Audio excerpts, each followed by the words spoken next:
Happy Thursday, everybody. I am so excited to share the Mountain West Bank story with you. And today I have a very special guest. It's Dan Price with Mountain West Bank. Hi, Dan. Hi, Paul. How are you? I'm doing great. Thanks Great to be for with you. taking thanks for taking a little time with us. I can't wait to share the Mountain West Bank story and your history and some of the stuff you have going on. But first, I got to thank our series sponsor for these check-ins, Dan. It's Delta Dental of Idaho. And Dan, you know Delta Dental. They've been Great providing company. best-in-class dental insurance Yep. benefits to Idahoans for over 50 years. We use them. Yep, absolutely. I get to share a fun video. So here we go. These days, we're homebodies like never before, so our snack and beverage choices may have changed. So remember to keep your smile and your oral health in check with healthier food and snacks, smarter beverages, and regular brushing and flossing. If I can make sure my kids eat an orange before a bag of chips, I'm doing pretty good. Isn't that the truth? In my case, it's grandkids. Right.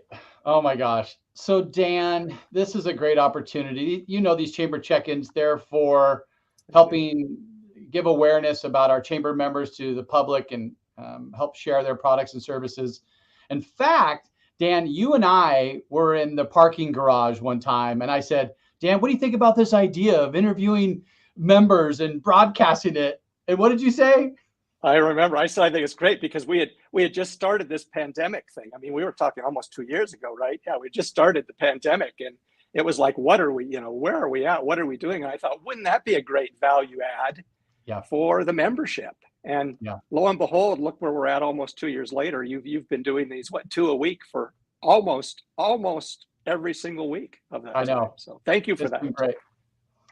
Well, and it's also a good opportunity for members that have been with us and have invested with the chamber for Mountain West Bank over 2 decades. And you've been in the financial industry for almost 40 years. It's getting close. Now you're dating me. Now I feel old, but that's okay. Yeah, about 37 years. Wow. Well, why don't you, for those that don't know you, Dan, why don't you start us off with a little bit about your work history and why you started in the financial industry and stayed in it for so many years? Well, it's an interesting story. Yeah, thanks for the question. So I grew up in Caldwell. We'll start there. Went to grade school, high school, and even decided to go to the College of Idaho in Caldwell. So graduated from the College of Idaho. Had my sight set on some of the large corporations, working for some of the large corporations in Boise at the time. It was Albertsons and HP and Micron and Morrison Knudsen. You'll remember that name. And Ore-Ida Foods, remember that name. And those all didn't really pan out. And what did was joining the management training program after becoming a teller for First Security Bank, joining the management training program, and the rest is history. And I am really, really glad 37 years later that I fell into the banking career because I just think the banking industry has been fascinating to live in over the years. I'm obviously highly regulated, lots of challenges, but a tremendous amount of opportunities. And so anyway, I spent about 17 years at First Security Bank. Most of that was in Boise, a couple of years in Eastern Idaho, Pocatello and Idaho Falls. And then in about 1999, 2000, something happened. First Security Bank of Idaho and Zions Bank, of all things, decided to come together and form a large regional bank. And so that's where we were headed. The 2 banks were coming together. We were working on the merger plans, systems conversion plans, and guess what? Something happened, deal fell through, First Security is back on its own. And a few weeks later, we were sold to Wells Fargo Bank. And so I had an opportunity to be with Wells Fargo for a handful of months. And that was a great organization. It was just really big, right? I just wasn't used to anything that size. And in that, Paul, this is interesting too. So in that transaction, First Security and Wells had to divest some branches because they had too much market share. So part of the requirement was they had to divest some branches. And so they They divested this group of branches in Boise, a couple branches in Wood River Valley, and a couple branches in Utah. And guess who the successful buyer was? Mountain West Bank. So I'm still over at Wells Fargo, and Mountain West Bank has bought these branches. And I wasn't that familiar with Mountain West Bank. They had a little branch on 15th and Idaho, a pretty small community bank. I knew of their CEO because my boss at the time had worked with him. And an opportunity came up to have a conversation to say, you know, we've just, with Mountain West, to say we've just acquired these branches. We've almost doubled overnight. We've got 3 different cultures we're working on. You know, right now we're just trying to get things settled and make this a real viable, great community bank. You know, would you come join us? And, you know, I thought about it and I thought, well, you know, I've gone through this change with Wells, and why don't I give it a try? So I joined Mountain West Bank 20 years ago. So 20 years ago, joined Mountain West. Small community bank at the time. And over the course of the years, we've had an opportunity to bring a great group of people together, a very talented group, a great leadership group, with a focus on some things. Let's expand our footprint. Let's build the bank's culture. And we've been doing that and have a really nice, strong culture today. Let's build a strong community presence, which we certainly have across all of the markets we serve. And let's work to focus on profitability and growth. That's pretty important, right? If you're in business, that's really important. And we've done a nice job with that too. So there is the quick history of me. Never would have guessed 37 years ago, here's where I was headed, but it has been a really rewarding experience. Well, I've been with the chamber for almost, I'm starting my 9th year in February, well, this month. And I've been able to work with you, Dan, for that whole time.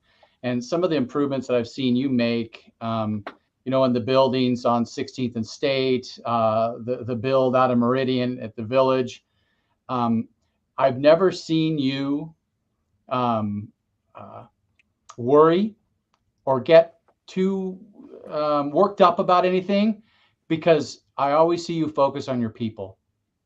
Yeah, it's the key. Yeah, we've done 14 of those projects in 20 years. I mean, it's pretty amazing. But you're right. I mean, it's still, the people are what makes it work. I mean, I can build buildings all day long, but it's the people that make them work, right? Right. Yeah. And we've got a good group.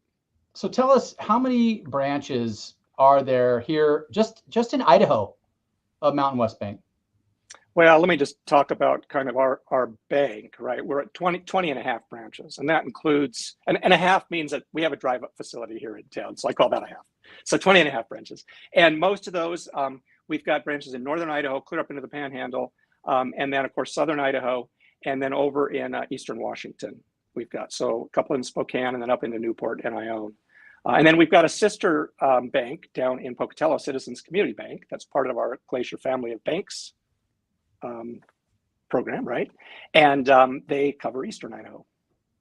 Okay, so Mountain West Bank was active prior than the merger, correct? So Mountain West Bank, yeah. So Mountain West, let me tell you, why don't we talk a little bit about kind of Mountain West and where it started, because this is an interesting story too, right?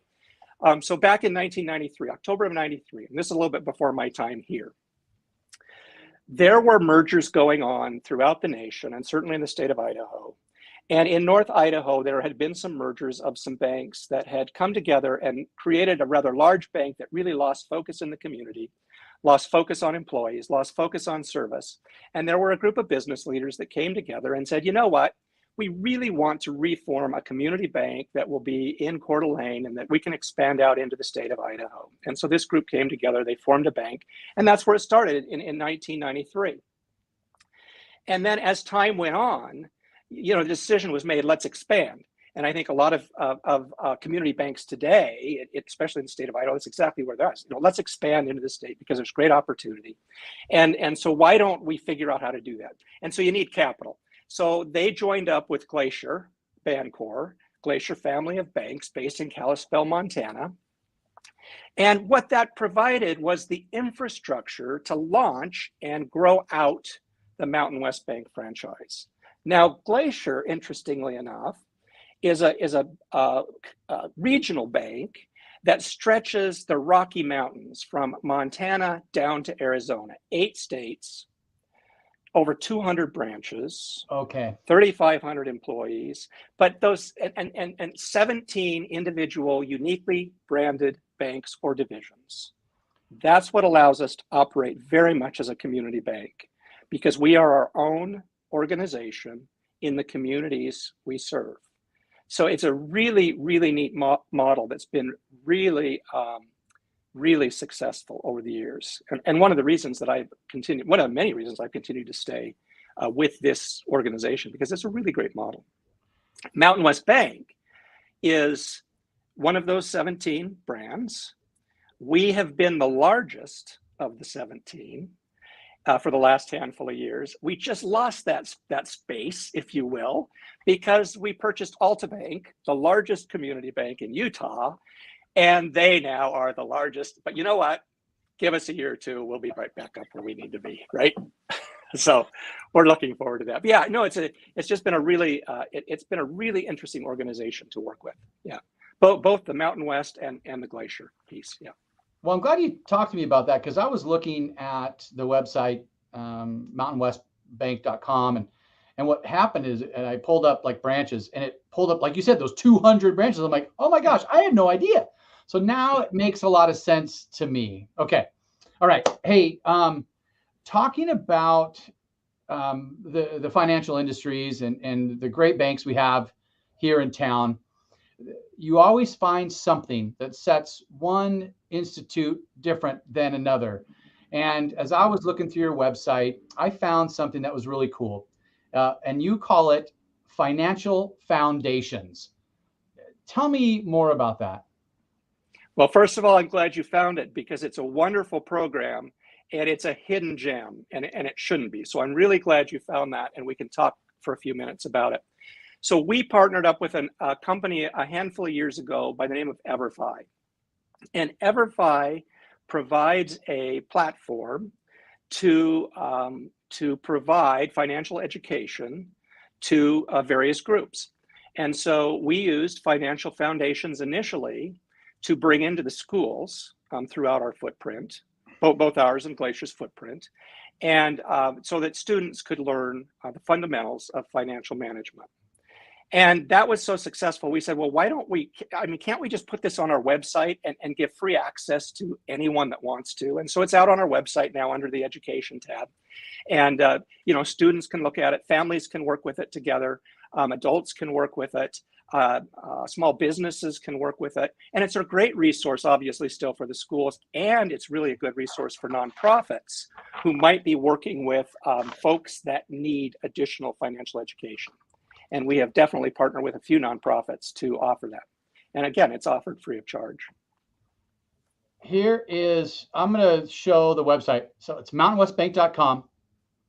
And then under the education tab, it's called Financial Foundations. And anybody who's, trying to get the fundamentals done and focus on the fundamentals, this is a great way to get started, especially at school age and those in college, and heck, single parents with kids and who are trying to figure it all out. Especially the timing couldn't be better, Dan. So I'm glad we could share a little bit about that. Another thing that really sets you guys apart, and that I know is very passionate for you and your team, is community involvement.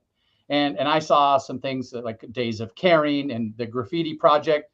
Why don't you help share a little bit more about your involvement and your team's passion here and the community you serve?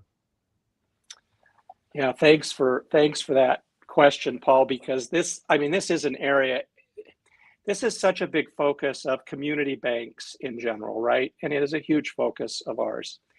And maybe some of the difference between maybe what the community banks are doing and other industries is it's not just a select group of employees that are focused on and involved with community support, right? It is every one of our 400 plus, just over 400 employees, each of us charged with giving back, finding volunteer opportunities, financially supporting the communities that we serve. So it is a big part, and I love to talk about it. So thanks for asking. And if we can spend a few minutes, let me go through some of the things that we're working on, right? Please do. So you brought up Day of Caring. We'll start with that. Every year for the last several years, up pre-pandemic, and we've made it work through the pandemic too. But we've closed our branches for a day, and we have taken the departments and we've gotten skeleton crews, so that it frees up everybody else to go out into the community and do some volunteer projects. And we do this across our whole footprint. We pick a day, and I mean, some of the projects, I'll talk about the local projects. You know, some of the projects we've done down here, things like landscaping in the parks, for example. So we work with Meridian Parks and Rec and Nampa Parks and Rec, and then a big project with Eagle Parks and Rec, where we've rehabilitated trails, the trail system and the park system there. We've done a lot of work with them over the years too. We've done some habitat builds. Those are always fun.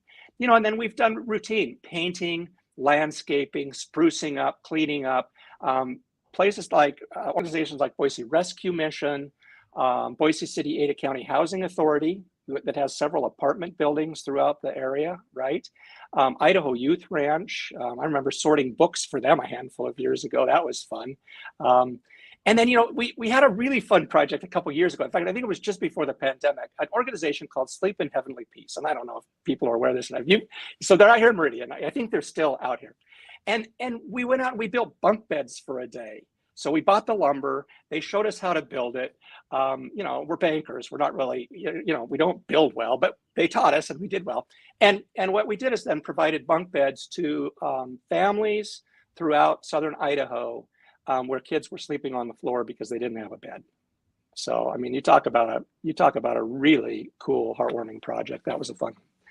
And then one of the other areas that we're really involved in is we've partnered with Together Treasure Valley. Oh, yes. And I don't know if you're familiar with Together Treasure Valley, but it's a group of business leaders that came together a handful of years ago. We pool our resources, and then we focus on funding projects throughout the entire Treasure Valley. And we've done projects in, I think, every community in the Treasure Valley. And a few of those you may have seen, viewers may have seen too. The art feature, I don't know if you've seen the sculptures down the middle of Vista Avenue. Really neat sculptures, and we helped fund that. Splash pad, we funded the splash pad at the South Boise YMCA. Oh. So that's a cool kids project that was done through this group. Done some new dog parks, done some sprucing up of dog parks. A neat project was a bike air and repair station setup. There's several of them along the Greenbelt. Together Treasure Valley helped with that. We did a really neat project with the Wasmuth Center with early childhood education in regard to human rights. That was a neat project. There's a new mural along the connector coming into Boise. I don't know if you've noticed it off to the side. That was funded partly by Together Treasure Valley. And then we've done computers and iPads for several of the libraries. And the neatest project was just this last year. And that was, we helped fund a sound studio at the new library out at Lake Hazel. Oh, wow. So Together Treasure Valley has been really a cool organization to be a part of. There's some really neat people involved. We're always wanting to grow that. So if anyone has interest, reach out to me and I'll put you in contact with Bina Jensen, who heads that up over at the Idaho Statesman. And then, you know, as a bank, some of the current things we're focused on funding here in the Valley.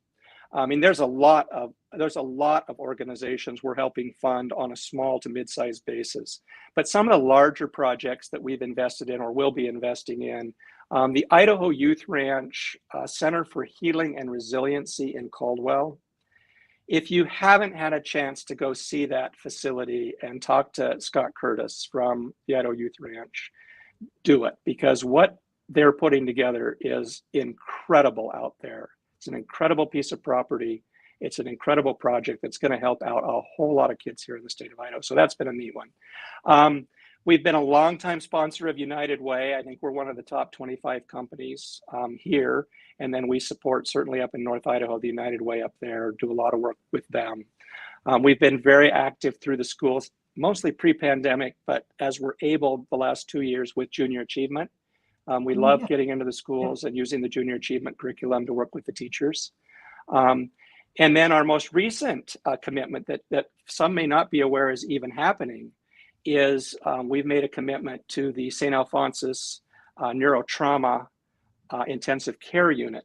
That is under construction right now and will be helped out with community funding and will be a real treasure for us here in the Treasure Valley to have that level of care. So that's been a really neat project.